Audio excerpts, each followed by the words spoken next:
Crack किया। 2008 में मेरा एक्सीडेंट हुआ था और 2011 में ये बॉम्बे हाई कोर्ट में मैं गई।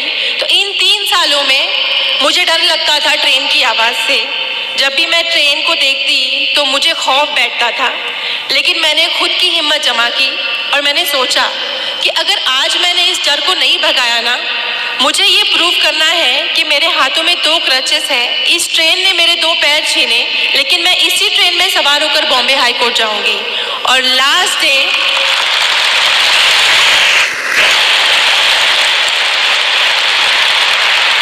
कोर्ट हियरिंग का फाइनल डे था, जब मेरे फेवर या अगेंस्ट में फैसला आने वाला था। मैंने ये रिस्क लिया। मैं अकेले मेरे जोगेश्वरी से CST ट्रेन में ट्रैवल करके गई और ये बात मेरे एडवोकेट ने जज साहब को बताई। वो बहुत इम्प्रेस हुए। और आप सबको पता है कि मुंबई की लोकल ट्रेन कितनी क्राउडेड होती है। उन्होंने कहा कि हम जैसे नॉर्मल इंसान नहीं आ सकते एक जनरल डब्बे में, और ये बच्ची जस्ट बिकॉज उसको एडमिशन चाहिए, उसके अंदर इतना पैशन है कि उसको डॉक्टर बनना है, मैं इसको एक मौका देना चाहता हूँ। ये बात अल्लाह ने उनके दिल में डाली। मेरे फेवर में फैसला करना उनके लिए बहुत बड़ा रिस्क था, क्योंकि ऐसा कोई केस नहीं था। लेकिन उन्होंने मेरा पैशन देखा, हार्डवर्क देखा, अल्लाह पर यकीन देखा, और उन्होंने अल्हम्दुलिल्लाह मेरे फेवर में जजमेंट दिया। और उसके बाद आप अल्लाह के करिश्मे देखिए कि जहां एक तरफ मुझे लगता था कि मुझे मेडिकल में एडमिशन नहीं मिलेगा, और दूसरे दिन ये हुआ कि मेरे फेवर में जजमेंट देने के बाद मुझे इंडिया के टॉप मोस्ट कॉलेज में एडमिशन मिला, सेठ GS medical college in KEM hospital. मैं बहुत ज़्यादा शुक्रगुजार हुई अल्लाह की, और मुझे यकीन हो गया और यकीन पुख्ता हो गया कि अल्लाह ने इतनी आजमाइशें लिखी तो है मेरी ज़िंदगी में, लेकिन मुझे नवाजा क्या, जो मेरी हैसियत भी नहीं थी। मैंने कभी नहीं सोचा था कि मुझे इतने टॉप मोस्ट कॉलेज में एडमिशन मिलेगा, लेकिन मेरे ऊपर एक जिम्मेदारी थी कि मुझ पर भरोसा करके जो चीफ जस्टिस सर ने मेरे फेवर में सबके अगेंस्ट जाकर मेरे हक में फैसला सुनाया था, मुझे उनको सही साबित करना था। और मुझे उन तमाम लोगों को गलत साबित करना था जो अयादत के दौरान आते थे और मुझ पे ताने कस के जाते थे कि ये ज़िंदगी भर माँ बाप के ऊपर बोझ बनकर रहेगी, इसकी लाइफ में कुछ भी प्रोग्रेस नहीं होगा, ये हमेशा बेड रिडन रहेगी।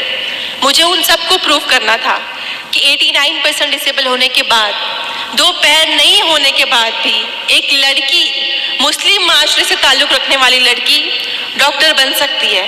MBBS डॉक्टर बन के मुझे उन लोगों को गलत साबित करना था। 5.5 साल मैंने बहुत तकलीफ़ें उठाई। हमारे लेक्चर हॉल काफ़ी दूर होते थे। हर लेक्चर में मैं 10-15 मिनट लेट पहुंचती। एहसास कमतरी होता मुझे कि मैं लेट पहुंच रही हूँ, मेरा लेक्चर मिस हो रहा है, और 3-3, 4-4 घंटे नॉन स्टॉप खड़े रहना होता था। लेकिन मैंने इन सारी जो नेगेटिव बातें जहन में बनती कि मुझे दर्द हो रहा है, मुझे नहीं करना है, मुझसे नहीं होगा, इन सब को मैंने हटा के एक गोल फोकस किया। जैसा कि सर ने बताया कि अगर आपका गोल, आपने अपने गोल को फोकस किया है तो बाकी की जो नेगेटिविटी है वो आपको कभी भी रुकावट नहीं बनेगी। मैंने हमेशा एक गोल फोकस किया था कि मुझे MBBS करके लोगों को जवाब देना है, और मेरे जैसे जो जितने भी कैंडिडेट होंगे, जिनको भी डिनाई होता होगा या जो भी मायूस हो जाते होंगे, उनके लिए नई राह खोलनी है। मेरा एक मकसद था। तो मैंने 5.5 साल कड़ी मेहनत की, अल्लाह से दुआ की, और अल्लाह पर यकीन रखने का फल मिला। और 2016 में मैंने फर्स्ट क्लास से MBBS पास किया। और इस तरह से मैं मेरे अम्मी के ख़ानदान और अब्बू के ख़ानदान में पहली डॉक्टर बनी। हमारे जो फैमिलीज़ हैं उनमें लड़कियों को ज़्यादा तालीम देने का रिवाज नहीं है। मेरे जो अम्मी अब्बू हैं, सारे ख़ानदान के अगेंस्ट जाकर हम 3 बहनों को आला तालीम दिलाए। मैं बहुत थैंकफुल हूँ अपने पेरेंट की कि उन्होंने इतना बड़ा रिस्क लिया कि हम 3 बहनों को इतनी आला तालीम दी। बहुत ताने सहे उन्होंने, लेकिन उनकी भी जिद थी कि नहीं, हम बेटियों को पढ़ाएंगे। और MBBS कंप्लीट किया जब मैंने, तो मैंने सोचा कि MBBS तक जर्नी नहीं रखनी है, मुझे मास्टर डिग्री करनी है। और मैंने नीट PG दी। नीट PG में भी अल्हम्दुलिल्लाह से मैंने 3rd रैंक हासिल किया ऑल ओवर महाराष्ट्र इन PH कोटा। और यहाँ तो मैं बहुत ज़्यादा ओवर कॉन्फिडेंट थी कि after passing first class in MBBS and securing third rank in PG NEET मुझे ईजिली एडमिशन मिल जाएगा। लेकिन यहाँ अल्लाह ने वापस आजमाइश रखी मेरे लिए कि डिस्पाइट ऑफ दिस थिंग कि मैं पास हूँ MBBS में, मैंने थर्ड रैंक लिया है, मुझे फिर से डिनाई मिलता है कि आप डिसेबल हो, हमारे पास लॉ है, we can't go against law. 20-year law है, 40 to 70% डिसेबल लोग नहीं हम एडमिशन दे सकते, सॉरी मैम हम आपको एडमिशन नहीं दे सकते। तो इस वक्त मेरे पास सिर्फ 2 दिन थे, बिकॉज ऑनलाइन एडमिशन होते हैं। अब उन 2 दिनों में हाई कोर्ट का प्रोसीजर करना नामुमकिन बात थी, लेकिन मैंने हिम्मत नहीं हारी। मैंने कुछ ना कुछ सोचा और दुआ की अल्लाह से कि अल्लाह तेरी ही ज़ात है जो मुश्किलों को आजमाइशें हमारे ऊपर डालती है, और तेरी ही ज़ात है जो इसको हल करने का हमारे अंदर जज्बा भी देती है, रास्ते भी खोलती है। बस तू एक रास्ता मुझे अता कर दे। तो आप यकीन नहीं करेंगे, ये जो पुराना कानून है 20 साल इंडिया की कॉन्स्टिट्यूशन में, अल्लाह की गैबी मदद जो बोलते हैं, मैंने सिर्फ कहानियों में सुना था कि अल्लाह गैब से मदद करते हैं, लेकिन मेरी ज़िंदगी में ऐसे कई बार हुआ कि गैबी तरह से मुझे एक मेंबर ऑफ पार्लियामेंट ने मेरे सपोर्ट में आए। उन्होंने मुझसे पूछा कि बेटा क्या है, मैंने जस्ट उनको ऐसे ही बताया कि सर मेरा नीट PG में मैंने इतना एग्ज़ाम स्कोर किया है, मुझे एडमिशन के लिए डिनाई किया जा रहा है and I have only 2 days। उन्होंने कहा डोंट वरी, मैं खुद दिल्ली जाता हूँ अभी फ्लाइट लेके। और आप यकीन नहीं करेंगे कि दिल्ली में वो गए और उस वक्त JP नड्डा सर थे सेंट्रल हेल्थ मिनिस्टर, उनके सामने मेरा एप्लीकेशन रखा और 2 दिन में इंडिया का 20 साल पुराना कानून चेंज हो गया।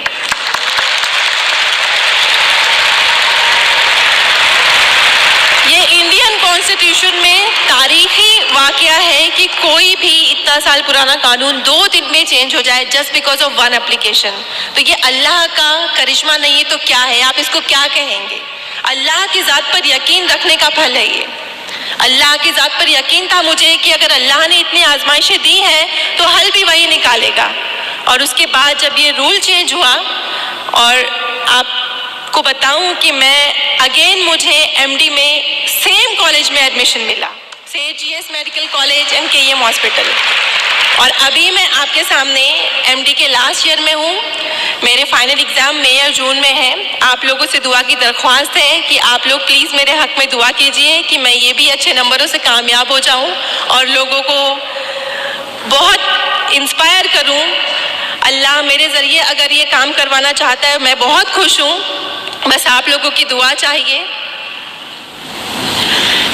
ये सब मेरी ज़िंदगी के फैक्ट्स थे जो मैं आप लोगों के सामने रख रही थी।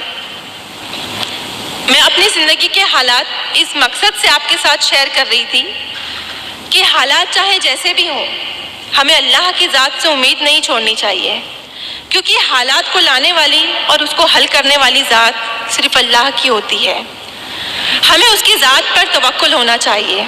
आपकी ज़िंदगी में बहुत सी परेशानियाँ आएंगी, मेंटली होंगी, फाइनेंशियली होंगी, फिजिकली होंगी, लेकिन आपको उनसे घबराना नहीं है, आपको उनसे डरना नहीं है, और ना ही अपनी कोशिश को, अपनी मेहनत को बंद करना है। अल्लाह रब्बुल इज़्ज़त हमें 70 माओं से ज़्यादा चाहता है। आप सबकी अम्मी जितना चाहती है आपको एक रात बुखार हो जाए, आपकी अम्मी सारी रात नहीं सोती। अल्लाह ताला 70 माओं से ज़्यादा चाहता है हमें, तो हमारी हैसियत से ज़्यादा मुश्किलें कैसे दे सकता है वो हमें? बस उसकी ज़ात पर यकीन रखो। और कहते हैं ना, अल्लाह अपने उन्हीं बंदों को आजमाता है जिनको वो सबसे ज़्यादा प्यार करता है।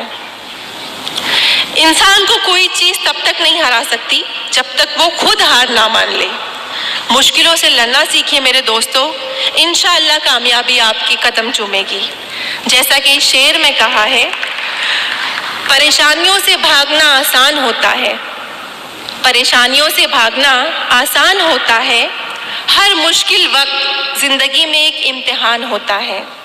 हिम्मत हारने वाले को कुछ नहीं मिलता जिंदगी में, हिम्मत हारने वाले को कुछ नहीं मिलता जिंदगी में, मुश्किलों से लड़ने वालों के कदमों में जहान होता है।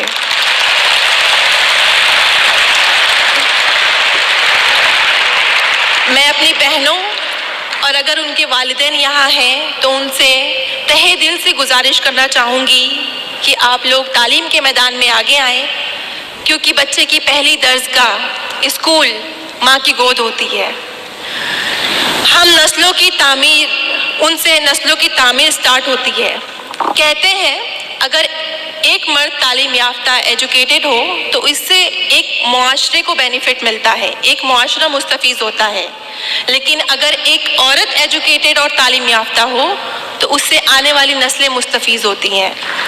आप हमारी नस्लों की अमीन हैं। अगर आपने तालीम हासिल की तो हमारी आगे आने वाली जनरेशन तालीम याफ्ता होगी। हमें बहुत ज़रूरत है आपके तालीम याफ्ता होने की। मैं यहाँ पे अगर पेरेंट्स आए तो उनको बहुत तहे दिल से गुजारिश करना चाहूँगी कि हमारी बहनें तालीम के मैदान में बहुत आगे हैं, उन्हें बहुत शौक़ है पढ़ने का।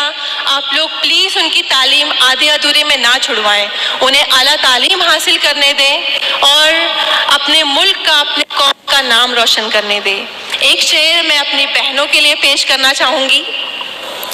इंसान के किरदार की मेमार है औरत, इंसान के किरदार की मेमार है औरत, इखलास व मुरव्वत की तरहदार है औरत। ये माना रहम दिल है, नरम मुँह है, सल्फ नाजुक है।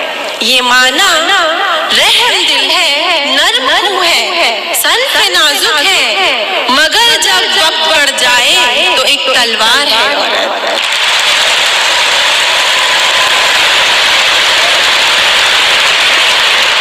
यहाँ पर आने वाले तमाम स्टूडेंट से मैं फिर से रिक्वेस्ट करना चाहूँगी कि आप सबको इतना बेहतर शाहीन इंस्टीट्यूट मिला है, डॉक्टर अब्दुल कदीर सर की सरपरस्ती मिली है। आप सब बहुत ज़्यादा खुश नसीब है। बिलीव मी, जब मैंने अपना नीट पीजी क्लियर किया, जब मैंने अपनी नीट की तैयारी की, हमारे पास ऐसा कुछ नहीं था। मेरे पास सिर्फ बुक्स थी और उस बुक से मैंने पढ़ाई की। मेरे पास इतनी गाइडेंस नहीं थी, इतने अच्छे टीचर्स नहीं थे, अब्दुल कदीर सर नहीं थे, शाहीन इंस्टीट्यूट नहीं था। आप लोग खुद को बहुत लकी समझो, अल्हम्दुलिल्लाह माशाअल्लाह। आप लोग बहुत ज़्यादा लकी हो कि आपको यहाँ पे इन्वायरमेंट मिल रहा है, अब्दुल कदीर सर मिले हैं आपको। उन्होंने इस प्रेस्टीजियस इंस्टीट्यूट में उनके पास इतनी सारी कुर्बानियाँ दी हैं, कोशिशें की हैं और इसे इस मकाम पर पहुँचाया है। आप सबको पता होगा 1989 में सर ने यहाँ पे स्टार्ट किया 17 बच्चों से और आज अल्हम्दुलिल्लाह अल्लाह ने इतने सारे बच्चे नवाजे उनको। एक बार तालियाँ होनी चाहिए अब्दुल कदीर सर के लिए। सर आज इस मकाम पर किस तरह पहुँचे आपने कभी सोचा होगा? बिकॉज उनके दिल में कौम के लिए, मुल्क के लिए जज्बा था कि उन्हें कुछ करना है। आप लोगों से, आप लोगों को पढ़ाकर उन्हें क्या मिल रहा है? कोई बेनिफिट नहीं दे रहे हैं आप उनको, लेकिन एक जज्बा है कि मेरी कौम आगे बढ़े, मेरा मुल्क आगे बढ़े। और उस जज्बे को लेकर सर ने कोशिश की, दिन रात कोशिश की, ज़ीरो से लेकर आज इतना बड़ा मकाम किया सर ने। और आज सर उस मकाम पर है कि आप लोगों के लिए और करोड़ों लोगों के लिए एक इंस्पिरेशन बन गए। तो एक से शेर मैं सर के लिए कहना चाहूँगी। तारीख हो राहें तो नई राह दिखाएं। तारीख मतलब आपको पता है अगर अंधेरा। तारीख हो राहें तो नई राह दिखाएं, सोई हुई कौमों में ये हिम्मत को जगाएं। रहबर भी ये, हमदम भी ये, गमखार हमारे, अब्दुल कदीर सर ये बच्चों के हैं मेमार हमारे।